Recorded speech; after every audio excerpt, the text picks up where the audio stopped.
Rafael Nadal limped out of the 2023 Australian Open, quite literally. Second round loss, Mackie McDonald, straight sets. Rafa picked up an injury, it looked like to his hip flexor at the very end of the second set. But this is not a loss that should be written off as an injury loss. Simply shouldn't. The fact that he did get hurt is notable, but not because it necessarily was vital to the outcome of the match. It's vital because of other reasons, patterns we've seen about Nadal that are concerning and that continue with him sustaining another injury like this.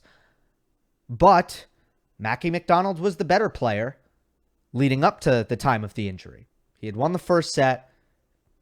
He was getting the better of the play in the second set.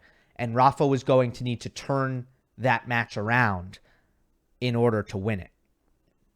So, what am I on here to say? It's not going to be a normal post-match analysis video. There's not that much to get into. I will get into some things about the match, but generally we have a lot bigger topics to discuss when it comes to Nadal right now, who has lost 7 out of his last 9 matches.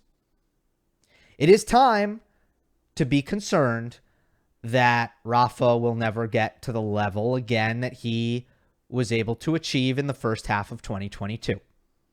It's definitely time. It's time to start thinking about that. It's time to be concerned about that. And yes, in 2016, that might have also been a time to be concerned about it. And Nadal did turn that around and proved a lot of people wrong. A lot of people looked very silly with the things they were saying. And that's happened throughout Nadal's career. But he's 35. So it does feel a little bit different now. But the big thing here is that what we saw at this year's Australian Open hits far different for me than anything that we had seen in the 7 months prior. And if you've been listening to me. The U.S. Open, I picked him to do quite well at the U.S. Open. And then I watched him practice once I arrived in New York, and I realized, oh crap, that's not happening. That's not happening. He's still unable to serve correctly, and the ab just isn't healed. Allegedly, actually, or I believe what he's said now is that it's not that it wasn't healed, it's that it was re-aggravated or re-injured, right? But I saw that. I said, okay, well, he's not right at the U.S. Open. He's got no chance there. And then I really thought he wouldn't play the fall indoor hardcourt season. Didn't think he should play it. I'm like, all right, you were injured again at the U.S. Open. You've had trouble staying healthy. You haven't been very good indoors this time of year throughout your entire career. Your wife just had a kid. All right, skip it. Prepare for Australia. Don't play indoor hardcourt season. That's what I thought. I didn't think he'd play. And then he played it. And then once he decided he would play it, I figured, all right, he's not going to play well. There's no way he's going to play well. And he didn't play well. He didn't. But I'm like, all right, I'm not going to change my 2023 outlook on Rafa, not going to change my long-term outlook on Rafa because he didn't play well. I never expected him to play well. I thought it would have been silly to expect him to play well off of a long layoff, coming back at the Paris Masters and the ATP Finals, events he doesn't play well at anyway. So then we start this year, and he goes 0-2 against 2 really good opponents who played great matches. There were some positive signs with Nadal's level in those matches.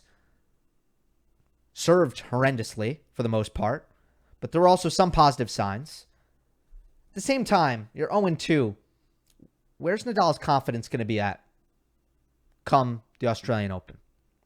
But what we've continuously seen for the big three is you get them best of 5 at a major, they work their way into form, they figure things out, and even if they didn't look great in the lead up, in the build up, and boy, countless times, especially in recent history, you talk about 2020, you talk about 2022, Nadal has not looked spotless at all in the Roland Garros lead up, and he's come away with titles.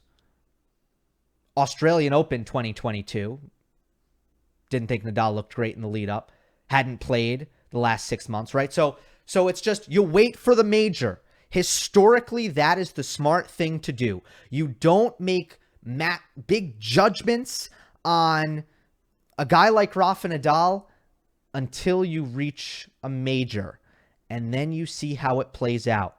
He beats Jack Draper in the first round. If you watch my post-match video up until the end, I said, look, Nadal at that level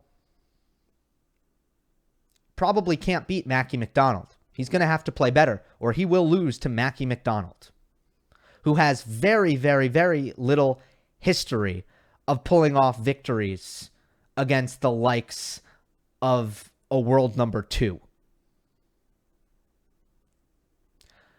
But it was clear in that Draper match that that level wasn't going to cut it. He was going to lose. And the level was the same. The same issues were there. The movement looked stiff and slow, and the confidence was so shattered.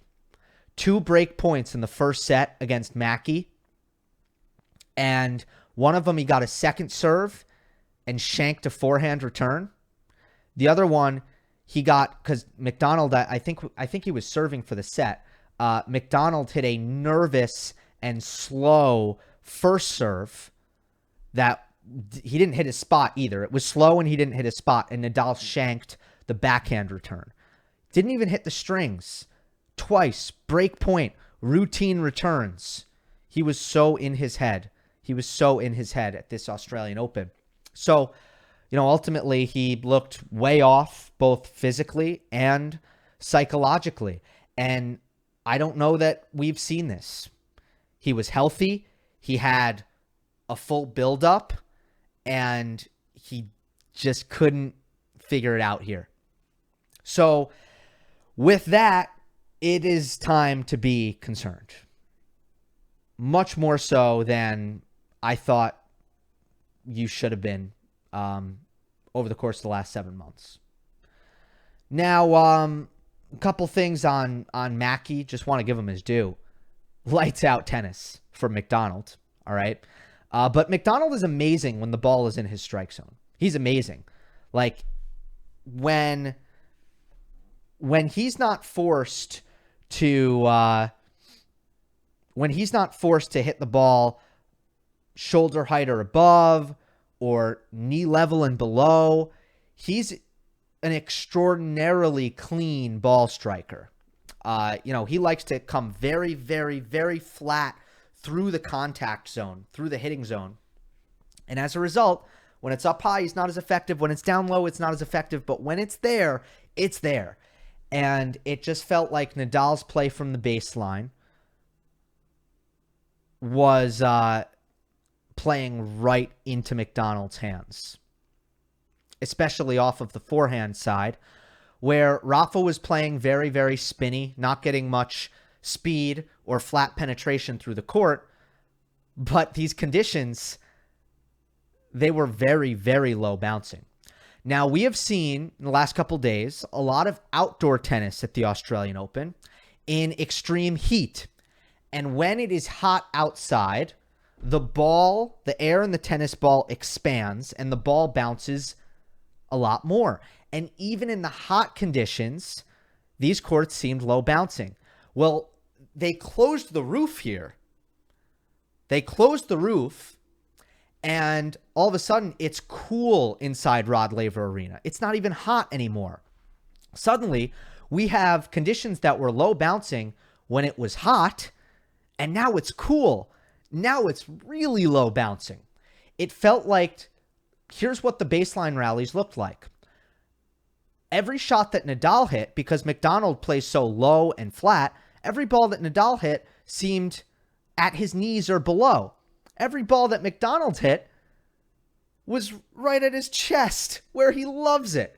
So there's a total dynamic there in the contact points that were favoring McDonald. Not to mention, Mackie looked way quicker out there, and he served great and was more potent on his +1 forehand, was doing much more early damage and dominating the short points with his third ball forehand, which is something that we are definitely used to seeing Nadal more than anyone else excel at. So McDonald was dominating in every facet, and then Nadal gets injured, which brings me to my last point. Rafa has been asked about retirement the last couple weeks, a couple times, and it's annoyed him, and it should annoy him, because never, ever, ever, ever, ever, ever, ever has a player been asked about retirement in a press conference and has at that moment come to a realization and been like, you know what? Now that you ask, I am ready to make my announcement. I am retiring. That's never happened, and it never will happen. So reporters should quit asking. It's a stupid, awful question. All right? But Nadal has been asked about it, and every time he's brushes it off. I'm not going to retire right now. I'm focused on playing the Australian Open. I'm not retiring. And ultimately, I don't think we're close to that point, Nadal retiring at this very moment. But it very much looks like the body could be shutting down on him. And if the body shuts down, I think he'll give himself a year to try to plod through it, to grit and fight his way through it, just like he fought and gritted his way through this match, somehow not retiring, just like he did not retire in the 2014 Australian Open final against Stan Wawrinka, the 2011 Australian Open quarterfinal against David Ferrer. By the way, just unbelievable. The injury history that Nadal has had at the Australian Open, given the fact that it's the first, the third, I'm going to just call it the third week of the year after the offseason, when everybody seems more healthy. Nadal, I mentioned those two occasions, and then you have a retirement in 2010, a retirement in 2018. Unbelievable. So he gets hurt again in this one. And look, this is why I think the concern is that the level doesn't come back right now. Right now, I don't think we need to have a conversation about retirement, because it's completely speculative and presumptuous at this time. But what we can have a conversation about is the level not returning, because I will say this. If you miss 6 months of tennis, 2 seasons in a row, and now you start the third season and you get injured again and you miss more time, you are going to fall behind in this game. Doesn't matter who you are. Eventually, you spend too much time off court and you are going to fall behind. Everybody is getting stronger and fitter and smarter. They're improving. Everybody's improving. Nadal will be the first to tell you that he has never stopped trying to improve his game. And the more you are injured, the more you fall behind. And I think the harder it is to get back into get the body back into shape, but also get the mind back into shape, because that has been just as bad as the physical has been the mental for Nadal at the start of 2023, where he is shrinking under pressure because the confidence isn't there. So the hope for Nadal right now is, first of all, that he doesn't have to miss more time, and that he's not looking at a rehab for this hip flexor injury. Then I think he hits the hard courts. Expectations probably really low.